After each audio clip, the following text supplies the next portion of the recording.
So there's a few things to keep in mind overall when we're looking at recommendations. So the first thing is that we need to adopt socio-ecological frameworks that look at a client's entire environment.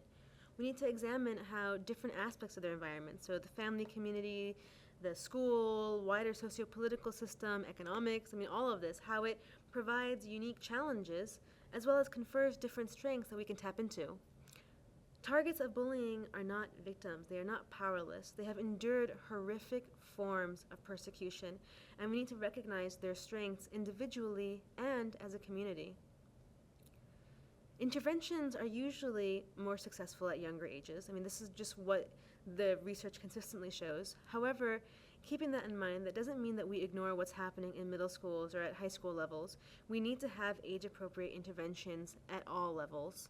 Due to the nature of refugee resettlement, refugees are often resettled in indigent neighborhoods that are struggling to meet the needs of even the general population. Schools are often overcrowded and underfunded. When designing interventions, we need to be aware of these local dynamics. Refugees are often also housed within refugee communities. This means that there may be a large number of refugees in the area where you are implementing your program, so you can draw from the support of community agencies and cultural brokers, as well as from the resettlement community of providers. And at the same time, be aware of how, even within that refugee community, there may be friction that can even exacerbate and contribute to bullying and to some of our interventions. So as we're also talking about more of the recommendations right now, I think it can be helpful to sometimes ground it within a case study. And so I want to introduce everybody here to Omar. And so Omar, of course, like I mentioned in the beginning of the presentation, is a mashup and a conglomeration of different elements of different clients that we've had. Omar is a 16-year-old refugee from Iraq. His mother was killed during the war, and shortly afterwards he made his way to Jordan with his dad and younger brother. Omar reports witnessing many things he is trying to, quote, forget, and has started opening up to us about his mother's death. He tells us that he's still haunted by seeing the image of her body at the funeral, and how scary it was for them when they left Iraq. He was referred to us by his caseworker following reports from school that Omar had begun acting out. We were told he had been sent to in-school detention for threatening another student. When Omar came in to meet with us, he was soft-spoken and respectful. He said that it felt good to talk to someone who understands, that it felt like he was talking to a sister or a cousin. He told us that he used to like school, but not anymore. Now other kids call him a terrorist and tell him to go back to where you came from. He says that he tries not to get into fights, but if someone starts a fight, he has no choice but to fight back. When it's not the students, he says it's the teachers who make him uncomfortable when the topic of Muslims or Islam comes up in class, and they don't do anything to stop some of the hurtful comments about his faith. When we spoke to the teachers about the bullying, they told us that there was little that they could do. They said they wanted to help Omar, especially academically as he was falling behind, but it was so difficult since Omar had trouble concentrating, constantly looks, spaced out in class, is disorganized, and often fails to complete his homework assignments. I know that we have a lot of different participants right now who are, again, across the disciplines. We'll have some teachers with us, some people who work in mental health, as well as just community members, family members. And so I think everybody might be looking at Omar's case from a different angle. And there were just a few that I wanted to touch upon. One is that, Omar's case sheds light onto the role of trauma in the lives of the refugee clients that we serve, and how it can inhibit them socially, academically, professionally. And oftentimes the effects of trauma in youth can present as aggression or a lack of concentration, which initiates a chain reaction of disciplinary measures that often fails to address the underlying trauma. These disciplinary measures then further alienate the client and families from the school and staff at a time when close collaboration is most needed. Another thing that really sticks out to me about Omar's case is that he has experienced horrific violence, trauma, grief, loss. In his mind, he fled from war. He's literally seen the worst of terrorism, and then to come into the United States and have other students call him the terrorist, and then, and tell him that he needs to go back to where he came from. And so, for the refugee clients that we're working with, that taunt of go back to where you came from, it's, again, a reminder for these kids that they can't go back to where they came from. So what else does Omar need? What do youth like him need? So the first recommendation is safe reporting mechanisms for redressing student complaints of bullying or harassment. Parents need to know exactly how to address bullying. Who do they speak to? What forms do they complete? How long will it take for a complaint to be addressed? What types of actions will be taken against the perpetrator? What will be done to protect their children, the targets of bullying? Who can the parents speak to if they feel that the concern was not addressed? Especially in a refugee context, clarity and consistency is key. The refugee resettlement process is already riddled with so much uncertainty and so much change. Housing, employment, social structures, etc. Families need to know exactly what they can expect in the process to help reduce distress, especially when families are experiencing re-traumatization of persecution from their own trauma histories. To be trauma-informed, we need to be as direct and clear as possible. And so, tips for teachers. Have an orientation with parents on the topic. Don't wait for them to necessarily even approach you. And when you speak to teachers, again, clearly state everything that needs to be done. Don't make any assumptions. If there's a form that needs to be filled out, make sure they know exactly how to fill it out, where to fill it out, where to drop it off. And also, if you know that a student is being bullied, make sure that you contact the families. Involve them as a part of that process.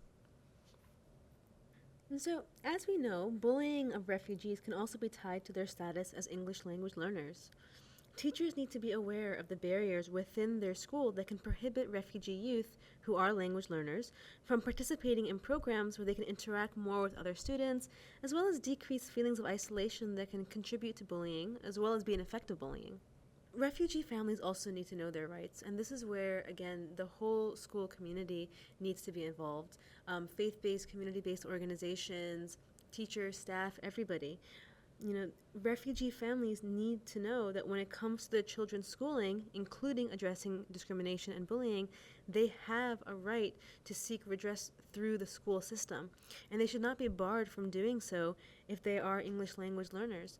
The Title IV in the Civil Rights Act of 1964, which is reproduced here for you on this slide, discusses the prohibition of discrimination on the basis of a number of things, which also will include if the family has significant language barriers. If the family has language barriers, that should not be a reason as to why they're not able to report bullying or address bullying. We need to make sure that we're doing everything that we can to make sure that bullying is still being addressed in these contexts. Next, we need trainings for teachers, counselors, and school staff on bullying and discrimination, and particularly within the refugee context. This is critical. The research is clear when it states that changes must be implemented on a school-wide level in order to be the most effective. This starts, though, with first just even training staff on the reality of the refugee experience and how bullying is affecting youth. Youth are targets of bullying more frequently than teachers may realize. One research study found that 44% of teachers were unaware of bullying among refugee youth that had experienced it. A meta-study of bullying in a refugee context rated teacher involvement as the most powerful strategy to address bullying. Again, in order for teachers to develop effective strategies, they need to be trained. As we noted earlier in the presentation, oftentimes teachers themselves may be contributing to the bullying of students without even realizing it. Another thing that teachers need training on is exactly how to address bullying in a classroom setting, especially when the bullying might be more subtle. For example, we talked about how in that one case where a student in class said that, ISIS is representative of all Muslims. The teacher just ignored it. And really, that was an opportunity to even have a conversation on it. But what we're finding is that teachers don't feel that they're equipped to be having those conversations. That's why in all of our cultural competency trainings, talking about working with Muslim students, we always include a section on understanding how groups like ISIS, Al-Shabaab, Al-Qaeda, how they came to be. So teachers can really understand how it deviates from mainstream Muslim perspectives, and they're able to use that in conversation with students. Otherwise, you may also have a teacher with their own implicit biases where they're wondering, I don't know, maybe ISIS is representative of all Muslims. I don't know how to handle this conversation. So as a tip for teachers, it's really important that they are, talking to students, that they're asking about bullying in non-threatening and in open ways. Remember, students may feel ashamed and fear more bullying by disclosing stories of harassment. Teachers can make a huge difference by validating students' experiences and empathizing with feelings of fear, depression, and anxiety. And don't ignore bullying when it occurs in the classroom. When you ignore bullying, you send a message that it's okay. It's not okay. And in order to create the most supportive environment for students, it's better to address these issues before they even occur. And so one thing that teachers can say in this context is, again, before anything occurs, even to the whole class, they can say, we're very fortunate to have so many diverse students in the school. While we know students are here to learn from us, I also want you to know that as teachers, we learn a lot from our interactions with students as well. So if there's anything you want me to know about you or how you identify culturally, religiously, anything, please let me know. If there isn't anything right now, that's fine. My door is always open if something comes up. Also, my intention is to always create an open, supportive environment for my students free from harassment. If I or any students or staff members say something that's not consistent with that intention and makes you or others feel targeted, bullied, unsafe, please let us know. Again, my door is always open to these conversations. So, saying something even to that effect can go a long way in helping students feel more comfortable and can help students identify you as being that trusted adult within the school and maybe even just within their life that they can talk to when something happens. So again, teachers are one part of the puzzle, but I really want to reiterate this fact that school-wide initiatives to foster supportive environments are absolutely crucial. It's not an effective bullying strategy to put the onus on the target of bullying and tell them that, that the person who's been bullied needs to, be the bigger person, ignore bullying. That's not a solution we give to youth that are experiencing violence. Schools need to determine exactly what action will be taken to address bullying when it occurs and also how to prevent bullying. One advocate shared with me that in his school, he educated teachers, staff, and even students about what it means to be a refugee, to clear up misconceptions that they may have, and to help build empathy and connections. And sometimes it takes presentations like that to even help us get to what some of our implicit biases may be, whether we're holding them about refugees in general or about certain refugee groups. And so as another tip for teachers, I know that teachers are very busy and it's not always your role to have to advocate for all these changes within the school system, but it makes a huge difference when you do. Be open with the administration. Help host some of these presentations, whether they're for staff or for students. Host a student group or seminar. These really go a long way. Another thing too is that now on a federal level, where a lot of progress has been made in how it is that we're tracking bullying, and especially bullying which is identity based. So whether it's it's religiously motivated or anything else like that, and so you want to make sure that within your school system that you're fulfilling those requirements and that you are effectively reporting all of the bullying that's happening. If you don't report it, then it really impairs our ability to build strategies against it.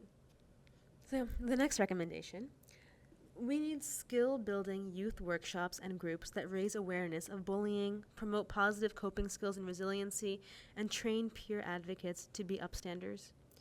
Students need to know what bullying looks like in its overt forms and in its subtle forms. Too often students, they're really feeling the effects of harassment and of bullying, and they don't know what to do about it. There's a lot of shame associated with it, and they're suffering in silence. These youth need resources that can help them to rebuild their sense of self and their sense of safety. While some youth may need individual counseling, others can benefit from a group format, which in a non-stigmatizing way addresses strategies regarding bullying. So the World Organization for Resource Development and Education, through our International Cultural Center, we run a program called Global Citizen Forum, which does exactly this. They are helping to train peer advocates so they can be upstanders in bullying situations and not just passive bystanders. We know that students are the gatekeepers. We know that they're in the trenches. They're that first line of defense. If something happens, they're the ones who are going to know about it. And they're the ones that can make a difference when it comes to offering a targeted bullying support, offering them resources, helping them to reach out to maybe a trusted adult who may be able to help. As another tip for teachers, a lot of these skill building workshops and groups, they can be integrated within the curriculum. And there's a lot of overlaps within social studies, history, English, in general, even in ESOL classes. If we're going through different texts anyways, as it is, pick stories and resources from diverse individuals and groups. Talk about ones that highlight oppression and social justice. These are things that we should be talking about on a regular basis. So this slide over here, it shows a snapshot from our cyber civility curriculum, which is at the end of the presentation. It'll be available in the resources for you to implement, again, whether it's in your schools or in your communities. It's a 9-module course that covers a whole host of topics relating to cyber civility, including cyberbullying that can be used in diverse settings. And so this meme here was created by students to help highlight issues of bullying and really kind of put a face on it and raise awareness about it.